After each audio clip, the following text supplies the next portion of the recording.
everybody, and welcome back to Big Oggie's kitchen on Big Oggie's World. So today it's an autumny day, and when it's autumny I like a nice cup of tea, and what can you not have without? You can't have tea without cake. Sorry, were you expecting me to say something like, well, we love a cake?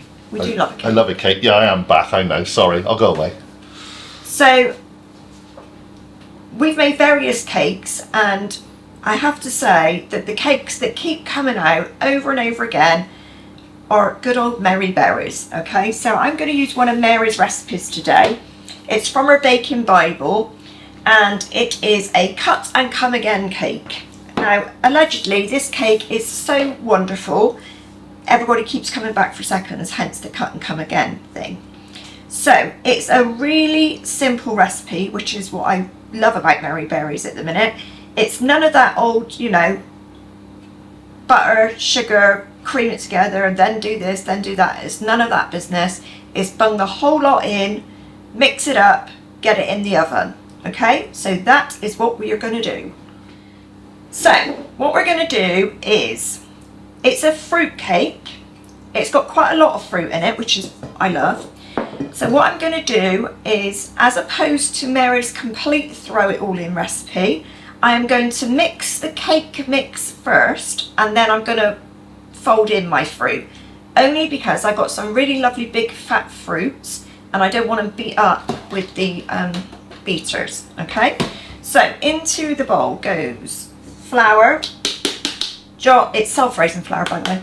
John will put all of the ingredients below, as he always does. Caster sugar,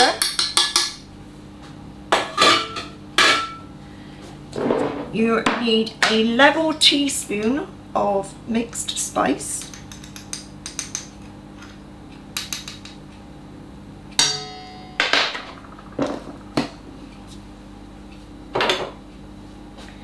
your butter, that needs to be soft, obviously softened, otherwise you'll be mixing for ages. 3 tablespoons of milk,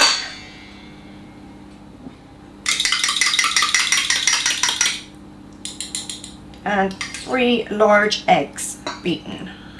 In it goes.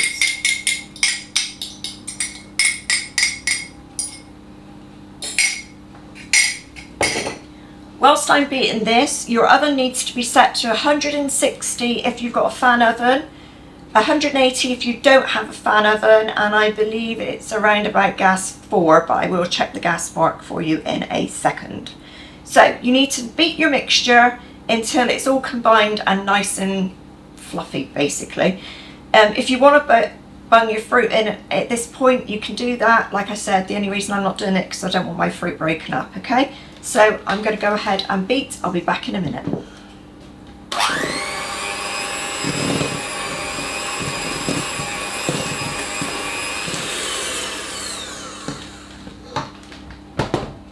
Whenever you're beating, make sure you scrape your sides.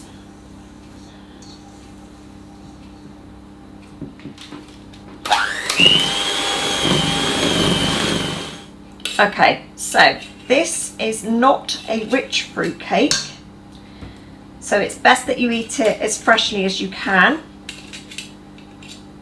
Obviously it will keep in a tin for a couple of days, but the fresher you can eat it, the better for everybody.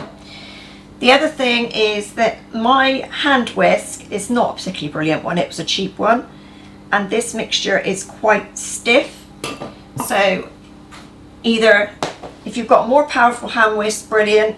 If not, a stand mixer will probably do you better. So I'm glad I did not put my fruit in, because I don't think my mixer would have coped with that, with the fruit as well. So I'm going to add my fruit now, and then I'm going to stir it all in.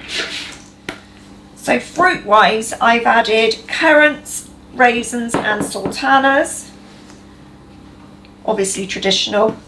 You can use whatever you like. If you want to add cranberries or cherries or something like that in, you can do that.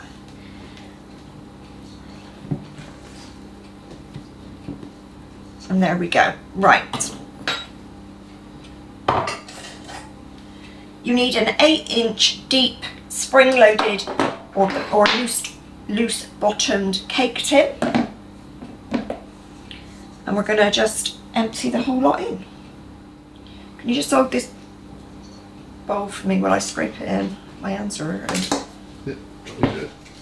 You just hold it and I'll just scrape it in. Yeah, got it. I have my uses. It's quite stiff. Quite a solid mix, It's a isn't stiff mixture, yeah. it? Yeah.